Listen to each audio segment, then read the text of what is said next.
Assalamualaikum warahmatullahi wabarakatuh. Salam sejahtera bagi kita semua.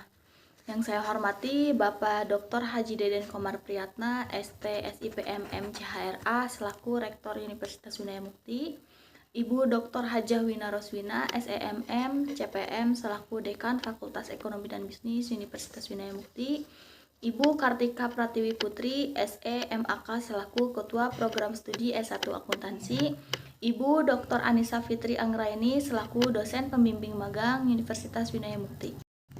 Sebelumnya, perkenalkan nama saya Lilis Karina Rahayu dengan NPM 4122 4231 20581 dengan program studi S1 Akuntansi yang akan memaparkan laporan akhir magang yang berjudul Prosedur Pemberian Kredit dan Perhitungan Bunga pada PT BPR Kertara Harja. Nah, pada pembahasan kali ini saya akan memaparkan 5 materi. Yang pertama ada latar belakang, yang kedua ada profil perusahaan, yang ketiga ada kegiatan magang, yang keempat ada pembahasan, dan yang terakhir itu ada kesimpulan. Untuk mempersingkat waktu, langsung saja kita mulai ke materi yang pertama. Tidak terlepas dari kehidupan sehari-hari, uang menjadi faktor utama dalam memenuhi kebutuhan. Hampir semua kegiatan bergantung pada instrumen ini. Menurut Thomas, dalam bukunya menjelaskan bahwa uang adalah sesuatu yang tersedia secara umum, diterima sebagai alat pembayaran bagi pembelian barang-barang dan jasa-jasa serta kekayaan berharga lainnya, dan juga untuk pembayaran utang. Sebagai alat pertukaran, maka keberadaan uang menjadi sangat penting dalam kehidupan perekonomian. Namun, di era globalisasi sekarang, mendapatkan uang tidak mudah. Seringkali uang sulit didapatkan. Nah, biasanya masyarakat mencari alternatif lain melalui pinjaman guna memenuhi kebutuhannya.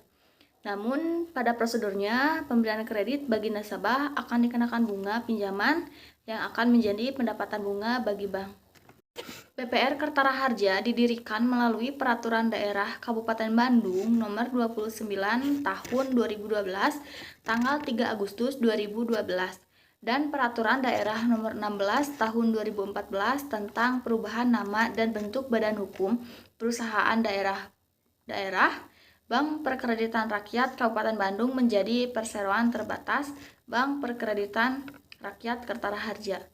Perusahaan daerah BPR Kabupaten Bandung merupakan penggabungan dari 15 perusahaan daerah BPR di wilayah Kabupaten Bandung yang berdasarkan Peraturan Daerah Wilayah Kabupaten Bandung Nomor 29 Tahun 2009 tanggal 2 April 2009 tentang pembubaran dan konsolidasi perusahaan daerah BPR Kabupaten Bandung. Izin operasional penggabungan usaha diperoleh perusahaan daerah BPR Kabupaten Bandung pada tanggal 15 Desember 2009 melalui Surat Keputusan Gubernur Bank Indonesia nomor 11/15/Kep DPG/2009 tentang pemberian izin penggabungan usaha atau konsolidasi 15 perusahaan daerah BPR di Kabupaten Bandung menjadi perusahaan daerah Bank Perkreditan Rakyat Kabupaten Bandung. Visi BPR Kertara Harja menjadi BPR yang bedas, bangkit, edukatif, dinamis, agamis, dan sejahtera melalui tata kelola yang berbasis inovasi dan teknologi untuk mengembangkan ekonomi kerakyatan dalam rangka meningkatkan daya saing dan kemandirian tahun 2025.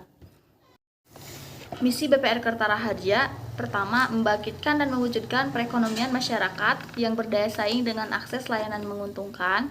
Yang kedua, mengembangkan kemitraan strategis yang berfokus pada UMKM untuk meningkatkan perekonomian daerah. Yang ketiga, menyelenggarakan layanan digitalisasi dengan keunggulan teknologi yang berorientasi kebutuhan pasar untuk kesejahteraan masyarakat. Dan yang keempat itu sebagai sumber pendapatan asli daerah. Nah, selanjutnya itu ada produk dan layanan pada BPR Kertara Harja. Yang pertama itu ada pinjaman, terbagi menjadi beberapa. Yang pertama itu ada kredit bedas, yang kedua ada kredit multiguna, yang ketiga ada kredit silantap, dan yang keempat ada kredit resapan. Nah, produk selanjutnya itu ada simpanan. Yang pertama itu ada tabungan kotak mas, yang kedua tabungan simpel, yang ketiga tabungan serbaguna, dan yang keempat ada tabungan haji. Nah, produk yang ketiga itu ada deposito. Yang pertama itu ada deposito on call merupakan deposito yang bisa diambil sewaktu-waktu, dan yang kedua itu ada deposito refleksi, di mana deposito tidak dapat diambil ketika sebelum jatuh tempo. Kegiatan magang. Yang pertama itu mengeluarkan bunga harian deposito, menelpon nasabah yang jatuh tempo pada hari itu untuk mengkonfirmasi depositnya diperpanjang atau tidak. Nah, apabila diperpanjang, maka depositnya juga diperpanjang. Nah, yang kedua, pelayanan. Biasanya dimulai dari membantu nasabah yang menulis slip setoran, membantu nasabah yang mengecek saldo rekening, membantu nasabah memberikan formulir kredit sesuai dengan kegiatan usahanya. Lalu biasanya saya juga membuat data customer service dan membuatkannya buku tabungan. Tak hanya itu, saya juga sudah bisa melayani nasabah yang hendak membuat dan mencairkan deposito dan juga melayani transaksi edisi. Yang ketiga, kegiatan arsip data. Nah, biasanya kegiatan ini dilakukan setiap akhir bulan saat tutup buku. Pada saat itu, saya biasanya ditugaskan untuk melengkapi formulir pembukaan rekening, melengkapi data nasabah, lalu diurutkan nomor bukunya dan dijepit, dimasukkan ke dalam Bindex, digabung dengan bulan-bulan sebelumnya. Begitupun dengan deposito, saya juga harus melengkapi mulai dari KTP nasabah, bilet cair, salinannya, dan juga slip paperworking deposito. Nah, yang keempat adalah passbook. Passbook merupakan di mana proses mendata jumlah buku yang dipakai dengan menginput nomor seri buku, nomor rekening, dan nama pemilik buku, dan juga keterangan buku baru atau buku ganti. Tak hanya buku, tapi juga menginput data bilet deposito yang masuk.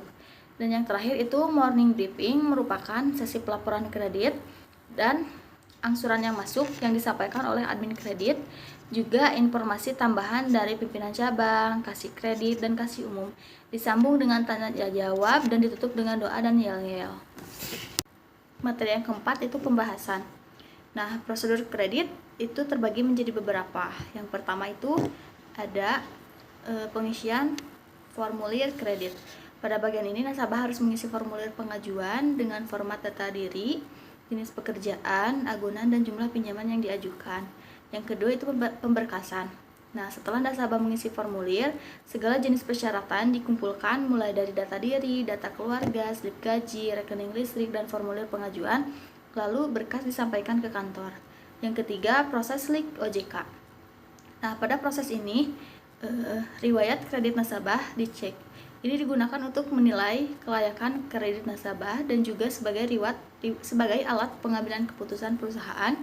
Apabila riwayat kreditnya baik, maka proses dilanjut. Namun apabila riwayat kredit bermasalah, maka proses kredit tidak dapat dilanjutkan. Nah, berkas nasabahnya dapat diambil kembali di kantor. Tahapan keempat itu adalah survei dan wawancara. Pada proses ini,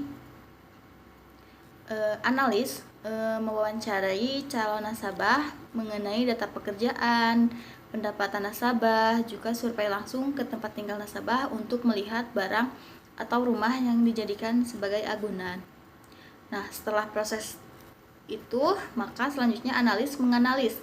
Setelah proses survei dan wawancara, selanjutnya analis membuat data terkait profil nasabah dan agunan yang dijaminkan. Penghasilan juga menjadi faktor utama dalam proses analis. Kelayakan nasabah, analisan ini digunakan untuk keputusan pemberian kredit kepada nasabah. Selanjutnya itu ACC pimpinan kredit. Nah, ACC pimpinan kredit ini menjadi bukti bahwa permohonan pinjaman kredit nasabah disetujui oleh pihak perusahaan dan bisa masuk ke tahapan selanjutnya berupa tanda tangan di kertas analis. Dan yang terakhir itu adalah tahap pencairan. Nah, pada proses ini dilakukan dengan mengkonfirmasi kepada nasabah untuk pencairan dan diminta datang ke kantor dengan membawa jaminan asli berupa sertifikat AJB maupun BPKB kendaraan. Setelah itu, nasabah melakukan akad kredit di bagian kredit dan melakukan pencairan di teller. Nah, selanjutnya itu ada perhitungan bunga. Pada produk kredit multiguna, presentasi bunga itu 21% per tahun. Nah, berikut merupakan perhitungan bunga pada PT BPR Kertara Harja. Rumusnya yaitu jumlah pinjaman dikali presentasi bunga dibagi jangka waktu. Nah, diperumpamakan seorang nasabah mengajukan permohonan sebesar 15 juta dengan jangka waktu 12 bulan. Namun, ACC pihak perusahaan hanya memberi 12 juta. Maka perhitungan angsuran dan bunganya yaitu sebagai berikut. Nah, perhitungan bunga kredit sama dengan jumlah pinjaman dikali presentasi bunga dan jangka waktu. Nah, tadi ACC-nya itu 12 juta dikali 21% suku bunga per tahun dibagi 12 bulan. Nah, jadi bunganya itu 210 per bulan. Selanjutnya itu perhitungan pokok kredit 12 juta dibagi 12 bulan. Nah, pokok kreditnya itu 1 juta per bulan. Maka jumlah cicilan nasabah tersebut 1.210.000 per bulan selama 12 bulan. Nah, dilihat ya tabel dari angsuran nasabah untuk tabel angsuran nasabah tersebut. Nah, materi selanjutnya yaitu kesimpulan. PT BPR telah melaksanakan tugasnya sesuai prosedur yang berlaku. Namun, kadang masih ada beberapa kasus yang kurang lengkap dalam pengumpulan persyaratan kredit. Nah, sarannya perusahaan dapat meminta nasabah melengkapi persyaratan sesuai dengan prosedur. Dan yang kedua, diharapkannya kampus dapat lebih banyak bekerja sama dengan perusahaan agar memudahkan mahasiswa magang untuk mendapatkan perusahaan magang. Nah, refleksi diri. Selama 3 bulan banyak sekali pengalaman dan pengetahuan baru, diantaranya kemampuan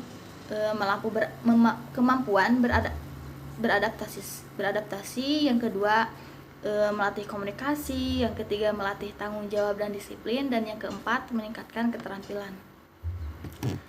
Nah, mungkin itu saja yang dapat saya sampaikan, kurang lebihnya mohon dimaafkan. Akhirul kalam, wassalamualaikum warahmatullahi wabarakatuh.